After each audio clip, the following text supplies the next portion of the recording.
마가복음에서 예수님께서 물 위를 걷는 기적, 두 번째 항해 이야기는 정말 많은 의미의 코드가 담겨져 있습니다. 하나님께로부터 아주 특별한 말씀의 은사를 가진 사람들, 그리고 가장 깊이 있게 공부한 사람들, 여러분들만이 이 비유를 풀이하실 수가 있습니다. 어떻게 예수님께서 물 위를 걸으신 이 항해 이야기가 한편으로는 어떤 오병이어의 기적 등 빵의 이야기, 그리고 다른 한편으로는 예수님의 비유와 이렇게 관련되는가. 그래서 항해, 빵, 그리고 비유 이 세 가지가 어떻게 얽히는지 그 구체적인 의미의 코드를 이 시간에 여러분들과 함께 분별하도록 하겠습니다. 6장 45절부터 56절까지 말씀입니다. 예수께서 즉시 제자들을 재촉하사 자기가 무리를 보내는 동안에 배 타고 앞서 건너편 벳사다로 가게 하시고 무리를 작별하신 후에 기도하러 산으로 가시니라. 저물매 배는 바다 가운데 있고 예수께서는 홀로 무태에 계시다가 바람이 거스림으로 제자들이 힘겹게 노젓는 것을 보시고 밤 사경쯤에 바다 위로 걸어서 그들에게 오사 지나가려고 하시매 제자들이 그가 바다 위로 걸어오심을 보고 유령인가 하여 소리 지르니 그들이 다 예수를 보고 놀람이라. 이에 예수께서 곧 그들에게 말씀하여 이르시되 안심하라 내니 두려워 말라 하시고 배에 올라 그들에게 가시니 바람이 그치는지라. 제자들이 마음에 심히 놀라니 이는 그들이 그 빵들에 대하여 깨닫지 못하고 도리어 그 마음이 둔하여졌음이라라. 건너가 게네사렛 땅에 이르러 대고 바다에 내리니. 자, 우리가 빨리 읽으면 아무것도 머리에 남지 않는 그런 이야기예요. 자, 그다음에 바람, 바람, 배. 제가 바닷물 색깔로 이렇게 색깔을 표현하였습니다. 그 다음에 지명 벳세다로 가라고 했는데 그 무태에 계시고 그리고 조금 이따 산으로 올라가시죠. 그리고 마지막으로 배는 벳세다가 아닌 게네사렛으로 당도합니다. 그 다음에 저물매 보시다. 밤 사경쯤에 자 시간에 관한 것, 그 다음에 조명에 관한 것, 자 이런 것들은 제가 이런 약간 노란색 비슷하게 마크를 했습니다. 거기에 비하여 내니 두려워 말라. 여기 이런 말씀. 그 다음에 소리 지르다. 자, 이런 것들은 제가 연두색, 소리에 관한 것, 어떤 그 음향 효과죠. 그 다음에 듣다, 그 다음에 뭐 귀, 이런 것은 제가 연두색으로 마크합니다. 그 다음에 우리말 개역 개정이나 이런 데하고 좀 다르게 한 것, 그 떡 대시던 일 이렇게 번역한 것을 직역하여 그 빵들에 대하여 자, 빵이라는 말이 직접 표현되는 게 좋을 것 같아요. 그래서 그렇게 했습니다. 그리고 이 빵, 그다음에 식사, 식탁교제, 먹음, 마심, 뭐 이런 것들은 제가 언제나 주황색으로 마크합니다. 자, 기본적인 그다음에 유령인가요 소리 지르니 예수를 보고 놀랐다. 그러면 제자들이 마음이 심히 놀라니 이는 그들이 그 빵들에 대하여 깨닫지 못하고 도리어 그 마음이 둔하여졌음이로라. 자, 어마어마하게 제자들에 대하여 부정적으로 묘사하는 그런 부분들입니다. 기초적인 본문 관찰을 시도해 볼까요? 빵과 항해의 미스테리한 인과관계. 이는 그들이 그 빵들에 대하여 깨닫지 못하고 도리어 그 마음이 둔하여졌음이로라. 52절 말씀이죠.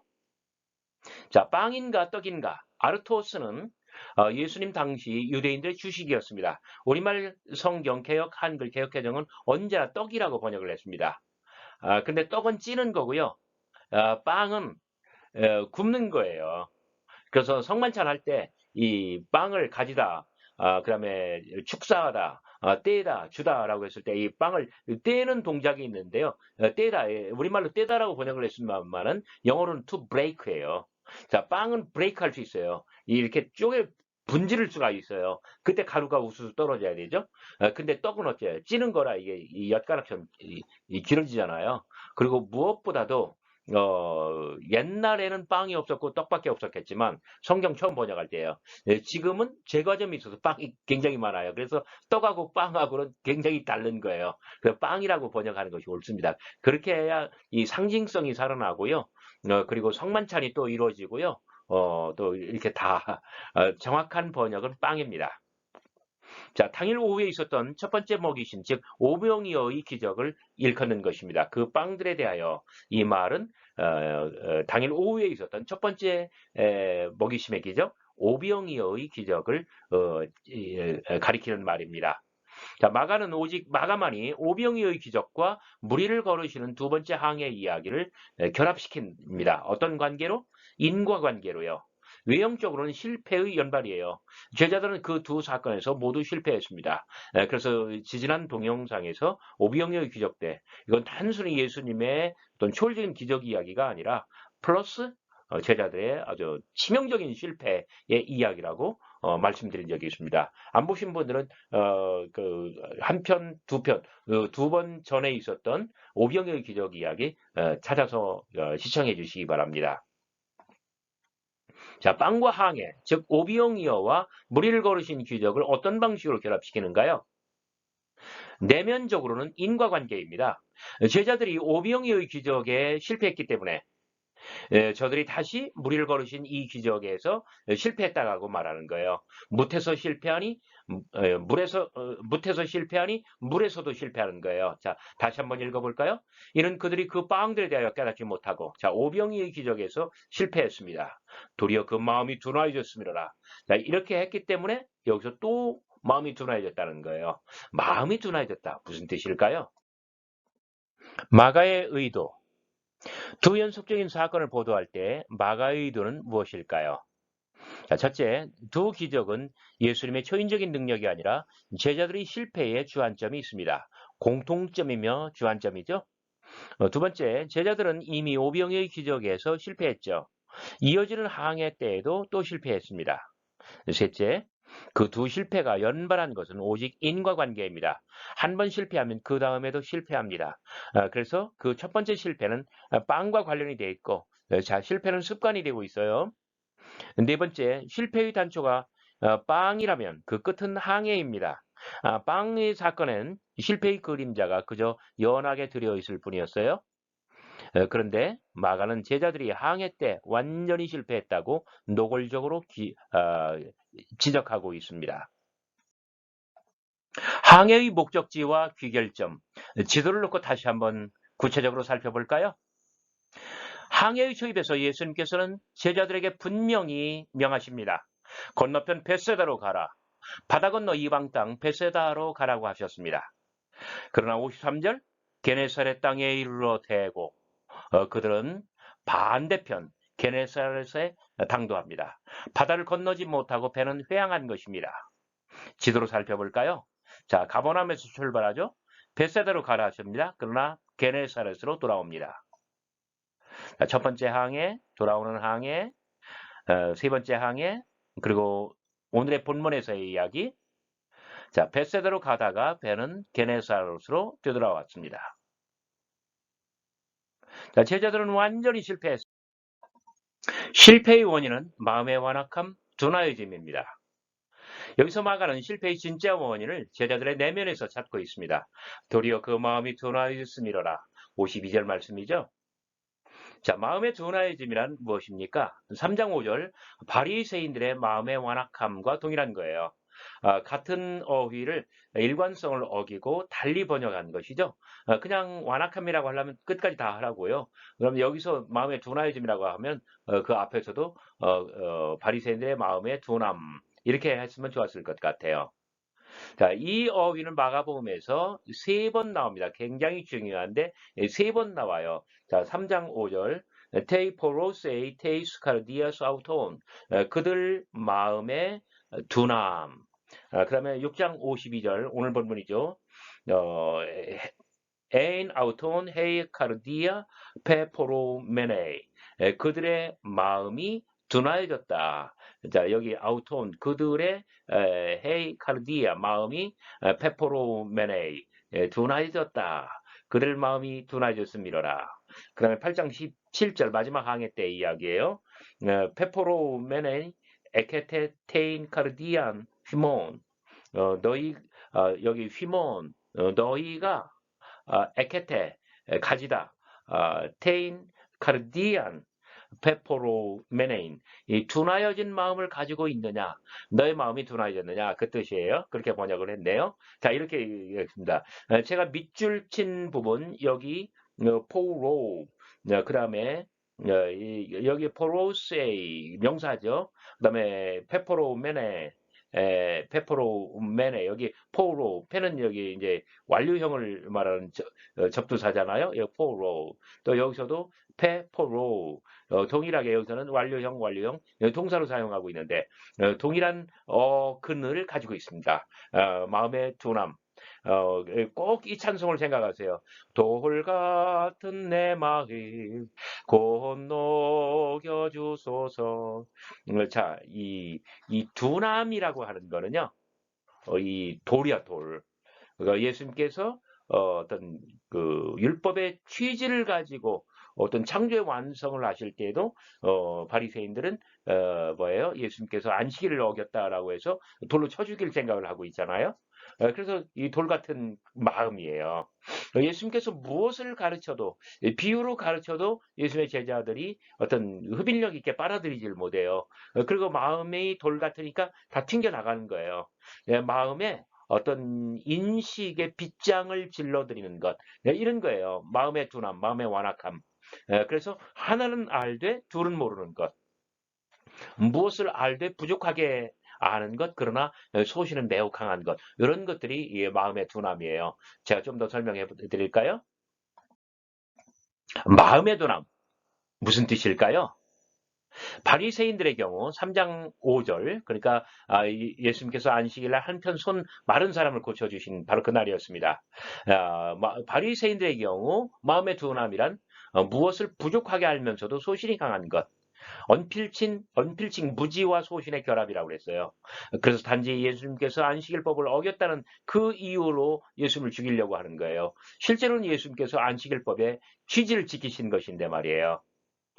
자, 세 차례 항해에서 예수님은 언제나 이방 땅으로 횡단의 여행을 시도하십니다. 그러나 제자들은 실패해요. 자, 마가복음에서 마음의 둔함이란 왜 이방인이냐며 어떤 편협한 마음과 선입견에 언필칭, 양보할 수 없을 만큼 강한 소신을 결합된 상태예요. 결국 마음의 둔함이란 이 어떤 부족한 지식, 어떤 그다음에 편협한 마음과 선입견, 그리고 어떤 그 무엇보다도 강한 소신 이런 것들이 아주 그로테스크하게 결합되어 있는 상태라고 말할 수가 있습니다. 그래서 이방 땅을 향한 횡단의 항해 때마다 저들의 마음속에는 불신과 불순종의 풍랑이 아주 사납게 일고 있는 것입니다. 마가는 말합니다. 이런 마음, 둔하여진 마음, 바리새인들과 같은 마음, 하나를 알되 둘을 모르면서 고집스럽게 소신은 강하여 그리고 곧바로 치명적인 행동을 하는 그런 마음이 항해를 통하여 제자들에게 생겼다고요. 자, 문제의식을 가지고 세심히 살펴보면 그것은 이방인들에 대한 제자들의 편견이라고 말할 수가 있습니다. 이방인들은 안 돼. 부정한 사람들 같으니라고. 네, 이런 꿍얼꿍얼거리는 마음, 불순종하는 마음, 거역하고자 하는 마음. 그러니까 자, 3장 5절에 바리새인들은 그들 마음의 완악함, 그러니까 바리새인들은 완악한 마음을 가지고 있었어요. 근데 6장 52절 제자들은 마음이 완악해지고 있어요. 바리새인들은 마음이 둔했어요. 제자들은 지금 마음이 둔해져 있어요. 다시 말해서 바리새인들의 마음이 그 완악한 마음, 둔한 마음이 제자들에게로 지금 전이되고 있는 거예요. 자, 이 사건의 함축적인 의미는 뭘까요? 자, 앞선 항에서 드러난 것처럼 이번 항에서도 예수님은 이방 땅 벳사다로 나아가라고 하십니다. 예수님은 더 넓은 세계, 더 넓은 사람, 더 많은 사람들을 품으려 하신 것입니다. 그런 이 일을 제자들에게 맡겼습니다. 너희가 앞서 벳사다로 가라. 하지만 제자들은 이방 땅으로 나아가지 못했습니다. 유대 땅 게네사렛으로 후퇴하고 만 것입니다. 마음의 둔함이란 일종의 선입견입니다. 마가복음의 항해 이야기는 언제나 갈릴리 바다 서편에서 동편으로, 그러니까 유다인의 땅에서 시작하여 이방 땅으로 나아가려는 예수의 확고한 의도를 반영합니다. 그러나 제자들의 실패는 무엇 때문이라고요? 그것은 이방인에 대한 제자들의 편견과 선입견, 그리고 예수에 대한 불신 때문이었다라고 말할 수가 있습니다. 항해와 비유. 지금까지는 이 두 번째 항해 이야기가 어떻게 이 빵의 기적, 뭐랄까요, 그 오병이의 기적과 관련되어 있는가를 설명을 했어요. 지금부터는 이 항해가 어떻게 예수님의 비유와 관련되어 있는가 여러분들에게 설명해 드리려고 합니다. 자, 항해가 빵과의 관계는 그렇다 치고 비유와의 관계는 어떨까요? 본문을 살펴봅시다. 48절부터 50절까지 예수와 제자들은 서로를 봅니다. 바람이 거스림으로 제자들이 힘겹게 노젓는 것을 보시고 밤 사경쯤에 바다 위로 걸어서 그들에게 웃어 지나가려고 하시며 제자들이 그가 바다 위로 걸어오심을 보고 유령이다 소리 지르니 그들이 다 예수를 보고 놀랍니다. 자, 보다라고 하는 동사가 예수님의 보심, 제자들의 봄, 세 번 나오고 있죠. 자, 제자들이 더 넓은 세계로 나아가지 못하고 더 많은 사람을 품지 못하는 것은 왜입니까? 보기는 보아도 알지 못하는 것은? 자, 레비아단을 이기고 바다를 다스리는 것은 오직 여호와 하나님만의 권능이라고 말씀드렸습니다. 자, 예수님은 당신의 신적 권능을 제자들에게 보여주셨습니다. 어떻게?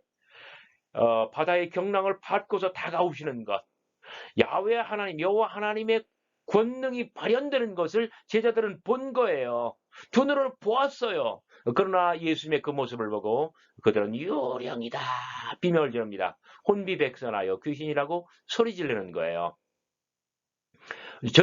저들은 예수를 보지만 유령으로 압니다. 예수를 보기는 보아도 예수의 참모습을 알지 못하는 이유는 무엇입니까? 제자들이 보기는 보아도 진정으로 보지 못하는 것, 그것은 시간의 흐름과 관련이 있습니까? 연속적인 사건에서 시간의 흐름을 우리는 주목하여 보았습니다. 자, 오병이의 기적 때 6장 35절 때가 저물어 갑니다. 6장 35절 이곳은 빈들이여 날도 저물어 가니. 항해 이야기서 47절 아주 칠흑같이 어두운 밤, 아무것도 보이지 않는 새까만 밤, 그 밤바다. 6장 48절 밤 4경쯤에, 그러니까 새벽 2시부터 4시까지. 듣기는 들어도 깨닫지 못하는 것은 예수께서는 제자들에게 다가서시며 말씀하셨습니다. 에고 에이미 내니 두려워 말라. 자, 여호와 하나님께서 모세에게 나타나실 때 하신 말씀. 나는 스스로 있는 자 아니라, 동일한 헬라어로 읽으면 에고 에이미 호온, 동일한 말씀이라고 말씀드렸죠. 자, 예수는 밤바다에서 제자들에게 나타나 친히 당신을 계시하시는 여호와 하나님의 그 음성을 분명하게 들려주셨습니다. 제자들이 두 귀로 들을 수 있도록 들려주셨습니다. 조금 아까는 보여주셨고, 제자들은 분명 여호와 하나님의 그 음성을 두 귀로 들었습니다. 그러나 그들은 혼미백산하여 그저 두려움뿐입니다. 그리고 배는 회항하여 게네사렛으로 더 서쪽으로 후퇴하였습니다. 어둠 속의 빛, 혼란 속의 음성. 자, 1장 예수님께서 세례를 받으실 때에 성령이, 그 영이 내려와 당신 속으로 들어가는 것을 예수님께서는 보셨습니다. 그리고 하늘로부터 소리가 났습니다. 너는 내 사랑하는 아들이라, 내가 너를 기뻐하노라. 자, 여기 예수님의 보심, 그리고 하늘의 소리가 나서 너는 내 사랑하는 아들이라, 내가 너를 기뻐하노라. 누구한테 하신 말씀? 예수님께 하시는 말씀. 자, 예수님께서 보셨고, 그리고 이 말씀을 예수께서 들으셨습니다. 빛과 소리, 하늘의 빛과 하늘의 빛, 하늘의 빛, 하늘의 소리, 그리고 예수의 봄, 예수의 들음. 자, 이번 항해를 통해서 제자들은 예수님께서 바다의 경랑을 밟고서 다가오는 것을 보았습니다. 그리고 극도의 혼란 속에서 하나님의 음성이 들려옵니다. 에고 에이미. 자, 예수께서 보고 들으셔요. 자, 제자들이 보고 들어요. 자, 이 세례와 예수님의 세례와 여기 무리를 걸으시는 이 기적 사이에서 이 봄과 들음, 하늘의 빛과 소리. 자, 여기서도 예수님의 어떤 그 신성의 모습, 봄, 그리고 어떤 신성의 자기 계시, 들음, 이 두 가지 공통된 요소를 발견해내는 것은 정말 실력자 아니면 불가능해요. 바로 여러분들입니다. 자, 이것은 마가의 문학적인 기술입니다. 제자들이 보기는 보아도 알지 못하고 듣기는 들어도 깨닫지 못하는 것. 자, 이것이 바로 마가의 문학적인 구성이에요. 자, 일찍이 마가는 비유를 이렇게 설명했습니다. 이는 그들로 보기는 보아도 알지 못하며 듣기는 들어도 깨닫지 못하게 하여 돌이켜 죄 사함을 받지 못하게 하려 함이라. 자, 항해 4번. 다시 말해서 두 번째 항해 이야기는 항해가 바로 비유의 연속인 것을 보여줍니다.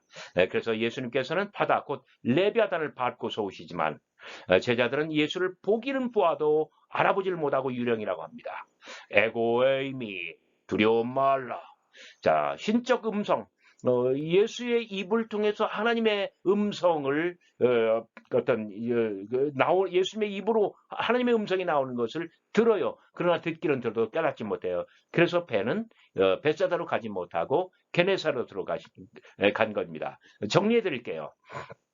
자, 1장 세례의 이야기에서 하늘의 소리와 하늘의 빛이 계시되고 예수는 그것을 보고 듣습니다. 자, 이 항해를 통해, 그러니까 비유를 통해서 예수께서는 말씀하셔요. 들으라, 보라. 너희의 듣는 것을 너희가 보라. 보기는 보아도 알지 못하며 듣기는 들어도 깨닫지 못한다. 자, 비유란 뭐냐면 들음으로써 빛으로 나아가는 것. 어떤 비유의 말씀, 그 소리를 듣고 비유가 그려내는 하나님의 나라, 그 형상을 그리는 거예요. 자, 예수님께서는 이 세례 때 받은 그 하늘의 소리와 하늘의 빛으로 이 비유를 만들으셔요. 그래서 들으라, 보라 말씀하시는 거예요. 그리고 너희의 듣는 걸 너희가 보라라고 하는 거예요. 그러나 비유는 너무나 어려워요. 자칫 잘못하면 보기는 보아도 알지 못하고 듣기는 들어도 깨닫지 못해요. 자, 오늘 이 바다 이야기, 항해 이야기에서 예수께서는 바다의 경락을 밟고서 제자들에게 다가와요. 당신의 신성을 제자들이 눈으로 볼 수 있도록 보여주시는 거예요. 제자들은 보았어요. 그러나 예수를 보고 유령이라고 소리를 질러요. 그런 제자들에게 예수님께서는 다가서시며 에고 에이미, 나는 하나님이다. 나는 여호와 하나님이다. 그 신성을 귀로 들을 수 있도록 들려주셔요. 자, 여기 신의 음성, 하늘의 음성. 자, 하늘의 빛, 하늘의 소리 다 당신이 체험한 것을 비유로 말씀하시고 그것을 여기서 다시금 계시해 주셔요.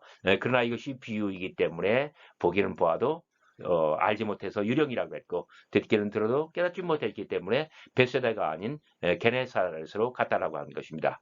그래서 세례, 비유, 그리고 항해 이 세 가지 어떤 마가복음의 전반부에서의 가장 굵직한 이 어떤 문학적인 동기, 그래서 빛과 소리, 들음과 봄, 이것을 이 세 가지 세례, 비유, 항해에서 공통점을 발견해낸다면 마가복음의 전반부를 이해하는데 가장 중요한 것을 이미 파악하신 것이라고 말씀드릴 수가 있습니다. 자, 오늘의 마지막 페이지입니다. 첫 번째 항해 이야기에서 두 번째 이야기로. 첫 번째 항해 이야기 4장 35절부터 41절까지는 씨 뿌린 자의 비유의 각본대로 제자들이 사탄에게 말씀을 빼앗기는 여행이 되고 말았습니다. 그래서 너희가 어찌 믿음이 없느냐라고 예수님께서 질책하셨던 거예요. 자, 여기 일찍이 예수님께서는 비유와 관련하여 그들에게 어떤 특권을 베풀어 주셨죠. 오직 그들에게만 하나님 나라의 비밀이 허락되어 있습니다. 그다음에 14절 20절 그들에게만 해석의 말씀을 특권처럼 들려주셨습니다. 그리고 되도록 33절 그들이 알아들을 수 있게 말씀을 가르치셨습니다.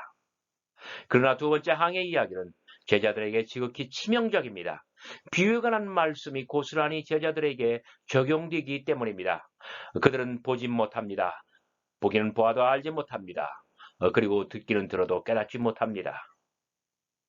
자, 첫 번째 항해 이야기와 두 번째 이야기 사이에는 뭐가 있을까요? 5장 13절 바다에 빙의가 있습니다. 무슨 뜻이에요? 거러사 귀신을 내쫓으실 때에 거러사 그 광인에게 있었던 이 귀신 2,000마리가 2,000마리의 돼지떼에게 들어갔고 이 돼지떼가 어디로 비탈로 되다가 어디로 들어갔어요? 바닷속으로 들어갔잖아요.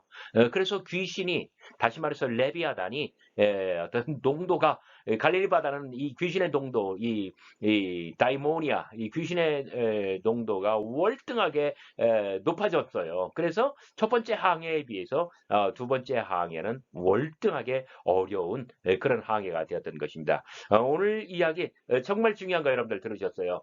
그리고 특히 여기 8장 18절에서는 예수님께서 이렇게 말씀하셔요. 너희가 눈이 있어도 보지 못하느냐? 귀가 있어도 또 듣지 못하느냐? 너의 마음이 둔하냐? 마지막 항해에서는 아주 완벽하게 제자들의 보지 못함, 듣지 못함을 지적하시거든요.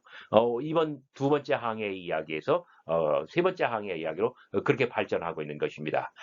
그래서 직전 페이지에서 말씀드린 것처럼 세례 때 예수님의 어떤 봄과 들음, 그러니까 비유에서의 어떤 들음과 봄, 그리고 이번 항해에서의 제자들의 봄과 들음, 이 세 가지 예수님의 세례, 비유, 그리고 여기 항해, 이것을 연결시킬 수 있는 것은 아주 정말 특별한 능력인데 마가복음 전반부를 풀이하는 데에 가장 굵직한 그런 요소라고 감히 설명드릴 수 있습니다. 여러분 어려운 강의 끝까지 잘 들어주셔서 대단히 감사합니다. 안녕히 계십시오.